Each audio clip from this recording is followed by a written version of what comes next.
pemirsa, Anda masih bersama kami dalam Kominfo Newsroom. Pemirsa, dengan pengguna internet di Indonesia yang terus tumbuh, keamanan data dan informasi krusial ini untuk diperkuat baik dari sisi pemahaman masyarakat maupun dari regulasi pemerintah mengenai perlindungan data pribadi untuk dapat mendukung ekosistem digital yang kondusif di Indonesia. Seperti apa salah satu provinsi di Indonesia, salah satunya ialah Sulawesi Tengah, untuk menjaga keamanan data dan informasi masyarakat. Sudah terhubung bersama kami pada hari ini dengan Ibu Novalina selaku Sekretaris Daerah Provinsi Sulawesi Tengah. Kita sapa terlebih dahulu. Assalamualaikum, selamat malam Bu Nova. Waalaikumsalam warahmatullahi wabarakatuh. Selamat malam Mbak Bilkis. Baik, Bu Nova, mengenai literasi yang akan diajarkan kepada masyarakat, literasi keamanan data dan informasi yang kini tengah digaungkan baik oleh kementerian, lembaga pusat maupun oleh pemerintah daerah. Bagaimanakah yang dimaksudkan dengan literasi keamanan data dan informasi yang dilakukan oleh Pemprov Sulawesi Tengah, Bu Nova?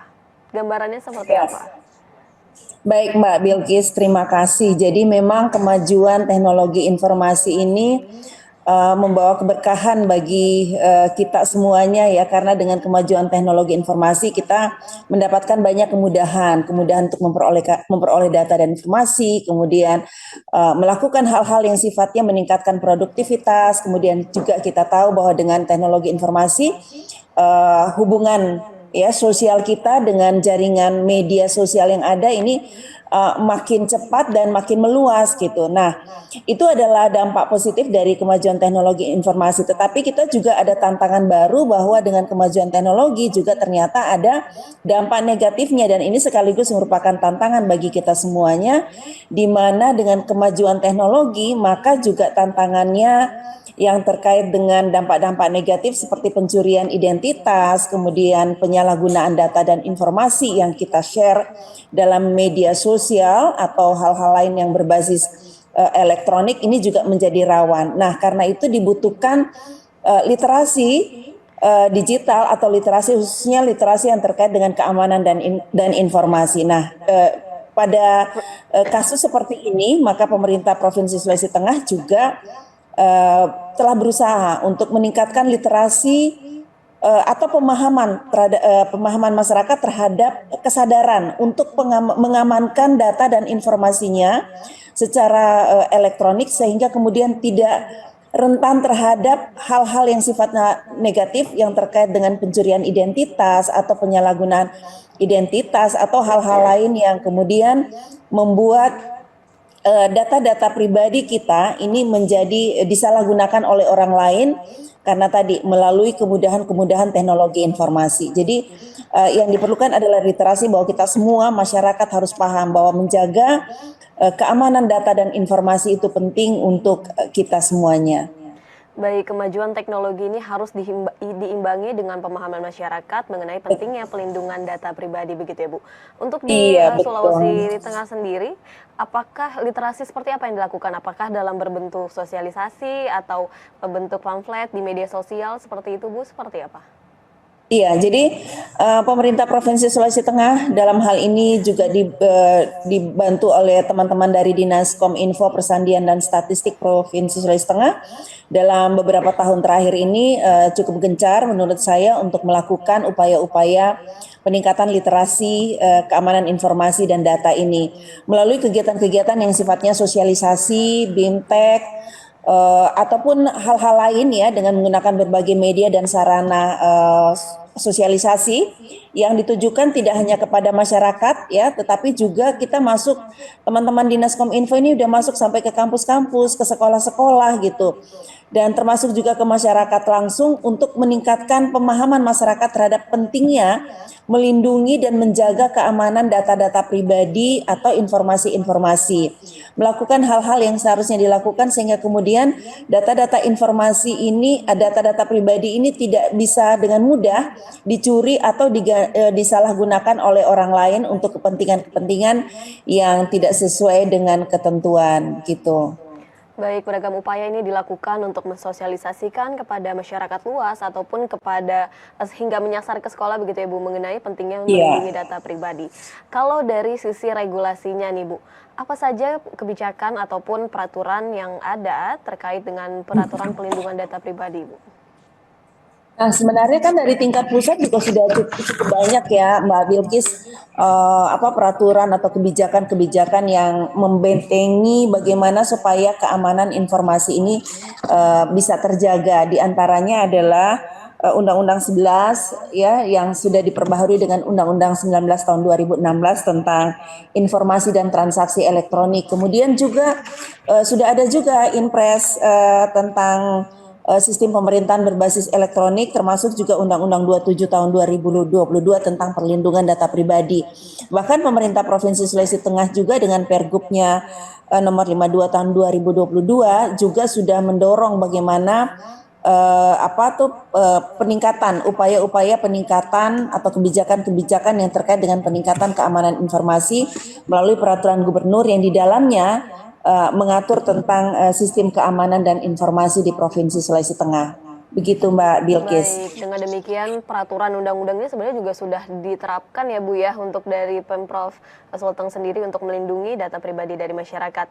Nah sebenarnya Bu Nova, bagaimana data dan informasi ini memenuhi standar ataupun kriteria akan prinsip keamanan itu sendiri Bu? Iya, jadi kalau kita mau bicara soal prinsip keamanan data, maka kita bicara soal keterjaminan terhadap data dan informasi kita. Dari beberapa prinsip keamanan informasi, yang pertama adalah bahwa data dan informasi itu harus dijamin kerahasiaannya, itu. Kemudian juga keutuhannya, ketersediaannya, lalu kemudian keasliannya dan kenirsangkalaannya, gitu. Jadi hal-hal lima prinsip dasar ini harus terjamin untuk memastikan bahwa sebuah data atau informasi itu bisa dikatakan aman. Demikian Mbak Bilkis. Baik menjamin atau keterjaminan keamanan data dari data yang ada. Kemudian Iya. Bu Nova, apa saja sih bentuk-bentuk penyalahgunaan data atau informasi di dunia digital yang harus diwaspadai? Bagaimana memang jika sudah terjadi begitu Bu, banyak masyarakat mungkin yang mengadukan sudah terjadi pencurian data pribadi, ini seperti apa tanggapannya Bu? Ya, jadi memang sekali lagi prinsip kehati-hatian itu penting. Kadang-kadang kita ini uh, merasa bahwa data dan informasi kita ini adalah hal yang biasa sehingga kemudian kita kadang-kadang teledor ya membaginya di media sosial, ya di FB dan seterusnya. Padahal kita lupa ternyata apa yang kita bagi itu kalau untuk di media sosial dengan tanpa keamanan, prinsip-prinsip keamanan yang tadi, maka itu akan beresiko terhadap penyalahgunaan data kita untuk kepentingan-kepentingan yang di luar yang melanggar hukum bahkan bisa. Katakan misalkan begini Mbak Bilkis, barangkali banyak yang mengalami bahwa pernah suatu saat ada SMS atau WA masuk, kita dimintai tagihan ya terhadap pinjaman online yang sebenarnya itu adalah pinjaman online orang lain gitu, tapi karena data kita ini udah tersebar di media, akhirnya kemudian data pribadi kita ini dijadikan jaminan bagi orang lain untuk melakukan pinjaman online yang ilegal seperti itu. Nah, jadi prinsip-prinsip kehati-hatian seperti ini. Nah, kemudian juga kadang-kadang kita punya kebiasaan juga Mbak Bilkis, ketemu wifi umum terus kita teledor gitu menggunakan, nah tanpa berhati-hati sehingga kemudian tanpa kita sadari data-data yang kita mengakses wifi umum tadi ini juga bisa menjadi peluang bagi orang jahat di sekitar kita ya yang ingin memanfaatkan data kita untuk melakukan tindakan-tindakan yang di luar aturan. Kemudian juga Mbak Bilkis, banyak hal juga yang seharusnya kita lakukan untuk menghindari hal-hal seperti itu. Misalkan kita kalau sudah bikin satu kali password, udah passwordnya seumur hidup. Nah ini juga rentan terhadap upaya-upaya duplikasi dan kerentanan pemanfaatan atau pencurian data identitas kita, sehingga disarankan ya kita untuk melakukan perubahan secara berkala password atau PIN kita ya yang sifatnya rahasia ini sehingga tidak mudah untuk dicuri ya oleh orang-orang yang tidak bertanggung jawab.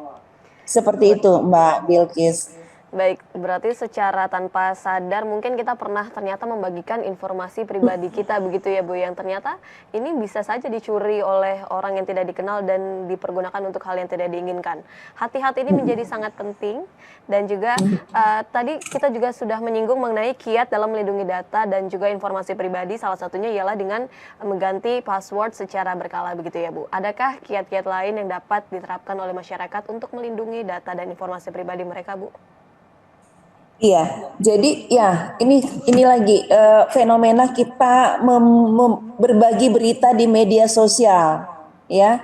Nah, ini jangan sampai kemudian kita juga membagikan data-data pribadi kita di media sosial secara terbuka, ya, karena sekali lagi itu bisa menjadi hal yang justru akan merugikan diri kita sendiri. Contohnya misalkan ya, banyak yang saya lihat kalau di media sosial lagi mau berangkat kemana terus mengunggah tiketnya gitu atau KTP. Nah itu kan adalah data-data pribadi yang sifatnya sebenarnya rahasia dan perlu kita jaga gitu kerahasiaannya sehingga tidak dimanfaatkan oleh orang lain. Kemudian juga untuk hal-hal yang sifatnya sandi ya, disarankan untuk menggunakan kata sandi yang tidak mudah ditebak oleh orang lain gitu. Ya, biasanya kita ini latah gitu. Biar mudah diingat kita pakai tanggal lahir aja deh.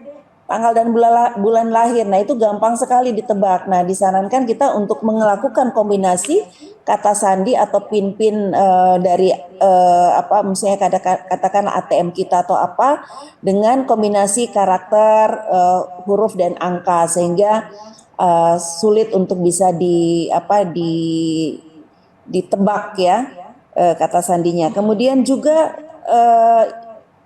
kita coba untuk memberikan pemahaman kepada masyarakat untuk tidak mudah membagikan data-data pribadi orang lain tanpa seizin dari yang bersangkutan. Katakan misalkan nomor telepon. Biasanya kita ini dengan mudah gitu untuk nomor teleponnya Pak Agus berapa ya? Kita karena punya langsung kita share. Padahal kita perlu meminta izin dulu kepada yang bersangkutan karena itu adalah data pribadi yang sifatnya juga harus kita lindungi. Kemudian juga pengaturan akun-akun media sosial. Kita biasa melihat berita-berita bahwa akun media sosial saya dibajak.